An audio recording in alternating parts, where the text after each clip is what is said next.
Am I the a-hole for dropping my uncle's affair partner's name at dinner after he tried to shame me? I'm female 20. My uncle, my father's brother, is 37. I remember when I was a kid, he used to bring a different girl every time he visited us. Not that often, I'll admit. Until he suddenly stopped visiting a few years. I was a teenager at the time, so I had no idea what was going on with him until he came home for my dad's birthday. Dad didn't like it, but he let him in. That night, my dad explained that my uncle was a serial cheater and had stopped coming over after I called him out on his behavior, and he didn't like it. But this time he seemed to have changed, but will not be involved in my uncle's business again. Well, my uncle got married and made a happy home with his new wife. Until last year when my uncle invited me to watch a movie in the theater.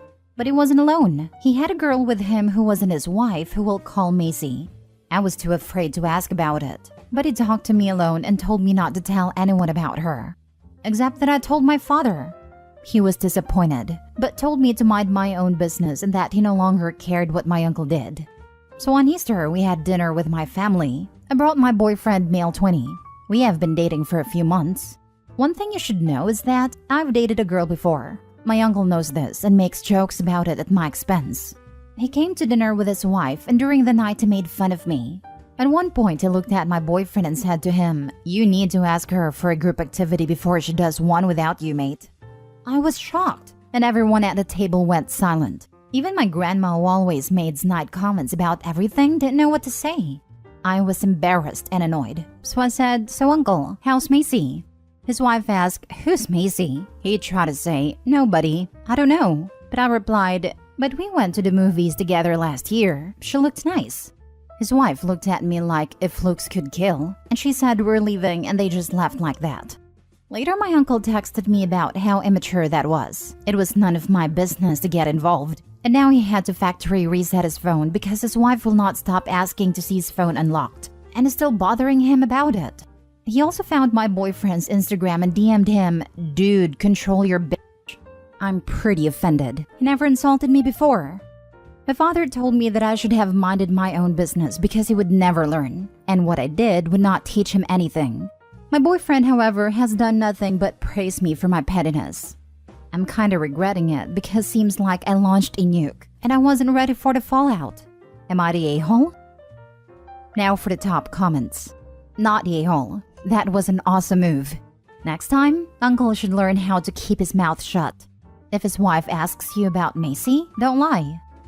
Also, I would like to add that when he brought the affair partner around, he made it OP's business. What kind of a-hole does that? Oh right, one that cheats on his partners. Why the heck would he take you somewhere with his affair partner? He's too stupid to get away with it. If his wife didn't find out like this, I'm sure she would have found out some other way. Not the a-hole. My dad literally took me to McDonald's to meet this woman he was cheating on my mom with. Cheaters are dumb. When my mom got home, I told her right away. My dad took my little brother to help clean the apartment he was moving into, without my mom's knowledge. My brother told our mom literally as soon as they walked in the door at home. Lol. Not the a-hole. You never owe a cheater loyalty. He cheated in front of you, likely used you as a cover, and had the indecency to shame you in front of your partner and family. Honestly, he deserves anything he gets. Not to mention messaging her boyfriend and calling her the B-word. This is not how you treat family. He's a prick, not the a-hole. Next story. Am I the a-hole for exposing my half-sister's lies about our childhood? I, 24 female, have a half-sister, 27 female. We'll call her Taylor. My dad had weekend visitation with Taylor at our house until I was 8, and it was the worst. She bullied me really badly anytime I saw her, to the point that I would scream every time my dad even mentioned her coming over. Even if we were kept apart, she would break my things, upset my pets, and tell lies about me. Every week, her mom would end up in the kitchen screaming at my parents. Taylor's mom died when I was 11. Her mom didn't have any family able to take her in, and neither did my dad. My dad was the only one who could get custody. When I was told about this, I freaked out, screaming, crying for hours, calling my grandparents and demanding to live with them. All of it. My mom wasn't willing to have Taylor in the house on that basis, and I'm pretty sure she said she would move out if my dad pushed the issue. Taylor ended up being sent to boarding school the next year, and she would go stay with the other members of my dad's family during breaks. When I was 14, my parents divorced and I would see Taylor every few months at my dad's during school breaks. I'd learned to stand up for myself, and she'd grown up, so there was no more bullying, though we'd bicker. She was hostile and I never backed down. I didn't see her much after she went to college, and then I went to college far away as well. We now live in the same small city. I moved here in March. It's the kind of place where everyone from each generation knows of each other. I've never encountered Taylor socially and never mentioned knowing her, but I had met her boyfriend, and his friends are part of my larger social group. The other night I was at a party, and Taylor and her boyfriend were there as well. We made eye contact and waved, but she pretty much avoided me all night. During the night, our mutual friends asked how I know Taylor, and I said we are half-sisters. They all looked super uncomfortable, so I pressed for an explanation. Basically, Taylor's been telling everyone that she was homeless as a kid because her stepmother and half-sister hated her and demanded she be shipped off to boarding school and made her dad ignore her. Were it not for the fact that it was obviously going to come out sooner or later that we are related, I probably wouldn't have bothered to set the record straight. As it was, I'm going to be around these people for a long time, and I didn't feel I should have had to walk around burdened by the weight of her lies. So I told the group the context. She called me yesterday to yell at me. Apparently, she's being ostracized from the group. Her relationship is in trouble, her career opportunities are in jeopardy, etc. I don't see how any of this is my fault, because she's the one who lied. But according to some people, I should have been a bit gentler in my retelling of the facts, because it's her experience, and I've basically blackballed her. Edit: I didn't have space for this, but just to clarify what I actually said to my friends. I explained that the reason my mom didn't want Taylor to live with us was because of the bullying, and that when they split, my dad still didn't have Taylor live with him, and that I only stayed with him on weekends. But Taylor told them I moved in with my dad so that she couldn't. I also told them it wasn't true that I told my dad not to finance Taylor's business when she was 20, because I didn't. That was pretty much the gist of it. My mom didn't say to send her to boarding school. What my mom said was, Taylor is not living in this house with my daughter. If that means we split, then we split. My dad didn't want to be a full-time parent by himself, so he stayed with my mom. And since he didn't have any other family Taylor could live with for various reasons, he sent her to boarding school. My dad never cut contact with Taylor. He visited her at school that was about an hour away, and sometimes he'd see her at other relatives' places during school breaks. When he moved out, Taylor would occasionally spend a day, and maybe one break a year at his place. Everyone sucks here. Her account of being homeless because her stepsister and stepmother hated her and wouldn't allow her in their home was essentially the truth. The adults in that situation should have done much more to create a better situation for you both. You didn't deserve to be bullied or terrorized in your own home, but she was young, clearly had awful parenting, and she needed more too. Realizing you didn't look great according to Taylor's account, I definitely think you handled it poorly. You moved to her city, joined up with her friend group, and when telling your side of the story en masse, you should have been more gentle and even perhaps more neutral, acknowledging you were both children when all this went down. Honestly, despite sounding like a bit of a craphead as a kid, I really feel bad for Taylor, because she was by all accounts abandoned by her family, and is now on the outs from a large friend group. The dad should have left Opie's mother the moment she made him choose between his daughters. That way, he could have the girls in separate times and work on helping Taylor the way she needed, but he chose the easy way out. Opie's mom did the right thing by protecting her daughter. Not the a-hole. For someone to entirely reverse their decision about a person based on the story of a stranger they've just met, that's a big deal. It feels like it wasn't actually a surprise. For it to have had as big an impact as to upset work opportunities over hearsay. She's probably been tending to a garden of red flags for a while. Her sister was that one friend that no one really likes, but pities too much to end a friendship. Opie just enabled the friends to get over their pity, and they no longer had any reason to maintain the friendship. Next story. Am I the a-hole for not pushing my family to include my fiancé in Christmas card photos? I, 37 male, am engaged to my fiancé, 31 female, planning on getting married at the end of this year. My family takes a Christmas card photo every year, usually around big events like graduations or parties when everyone is together, which isn't often.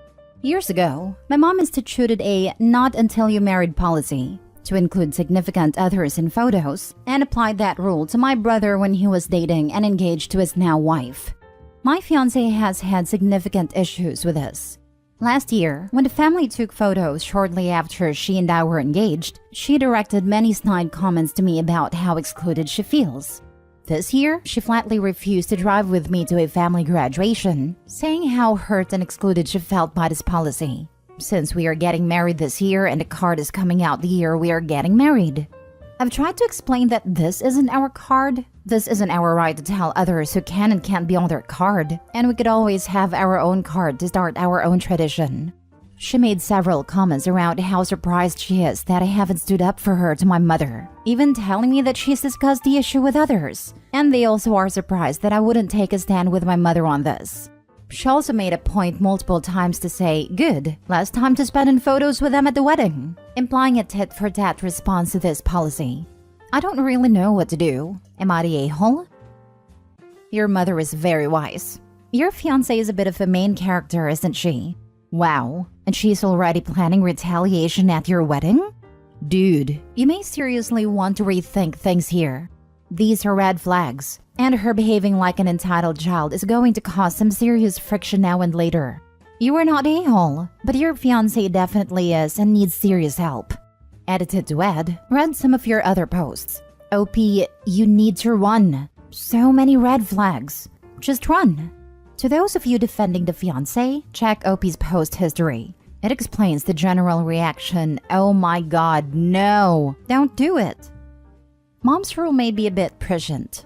Exclude fiancé, fiancé gets pissy, son sees fiancé is pissy, wedding is called off, fiancé never becomes family, rule vindicated. Mom's rule is in fact a test. Honestly, this is the easiest mom test I've ever heard of. If this woman can't suck it up about being included on someone else's Christmas card for a year or two, God help the man who marries her. I get the rule when someone is dating, but if you're engaged, it does feel a little harsh. My family isn't exactly super open with other people in our photos either, but I think this is pretty rude, so soft you're the a-hole. Meh, some people use the word engaged pretty loosely. Sometimes it's an excuse to live together without setting a date. I get that OP has firm plans for the end of the year, but plans change. Married is an arbitrary line, but at least it is easy to determine. OP is correct that is not his Christmas card and not his rule. He could have not gone to the graduation this year, and in that way avoided a photo perhaps, but then is dissing to graduate for no good reason, as she did. You are not a-hole. I get why your mom put this rule in place years ago. The last picture of my kids with my great-grandmother has my brother's ex-girlfriend in it, and they were about to get engaged. Your mom didn't make this rule new for your fiancé, so I don't know why she would be so upset by it. Is she being excluded in other ways? Last story. Am I the a-hole for not letting my sister use the family property for her upcoming wedding? I'm 25, my sister is 29. I also have a younger sister, 8. When I was 14, my mom sent me to live with her parents. Her excuse was that they needed me to help out. I believe she just didn't want to deal with a growing male teen. My grandparents own an amazing property in the mountains that has an amazing view. We also have some horses and other critters. They were also quite wealthy as well. They both passed 4 years ago, a month apart. They gave me the property because I would appreciate and respect it more, while my mom and sisters got money and other assets which was overall valued more than the property. In the past 4 years, I turned part of the property into a venue for mainly weddings. Grandparents knew of this idea and thought it was a good one. We are busy and usually booked about 8 months out. My sister got engaged 1.5 years ago and said she wants to get married at a property. I said sure, just let me know the date as soon as possible so I can make sure it is booked. I never got a date. I followed up several times and kept asking her and she would just brush me off. Then 2 weeks ago, I got the wedding invitation, stating the property is the location and the date, which is in September of this year.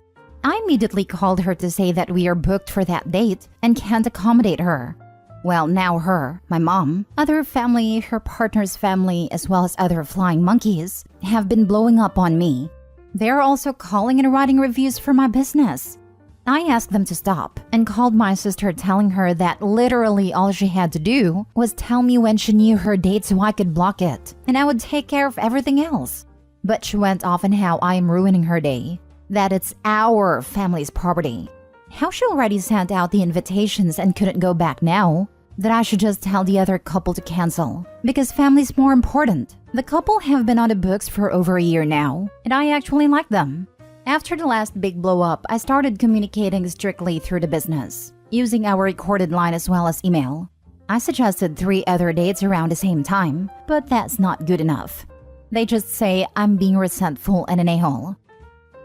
Not the a-hole, but your sister's a giant a-hole for expecting you to cancel another couple's date for, what, selfish family? She just needed to tell you the date and didn't. That's on her. Who the heck sends out invitations for a date before even contacting the venue? Not a-hole. I was all ready to read a story about OP saying no or fighting a family versus individual ownership and some personal drama. But there's none of that. It is really as simple as sending an invite for a date without even asking the venue. I just don't understand how people can be so consumed in their own weddings. So thankful my wife was not like this. It reminds me of the people who just decided to have a wedding at a mansion without telling the owners, sent invites, and showed up on the day claiming they had a right because they prayed for it or something. Wacky. Not the a-hole. I would suggest getting a lawyer involved before your family causes harm to your business. Send them all cease and desist letters. This is your property and business. Do not allow them to discredit it just because they are not getting their way. I'd also put a PSA out that our wedding will not be at your venue. That way, a bunch of people don't show up and ruin this other lovely couple's wedding by causing a scene. One thing I have learned is you never mix family and business. Family will never respect your business because they feel entitled to it. So it's best to not only offer family a small discount, but still make them go through all the proper channels, or they don't get whatever service you provide.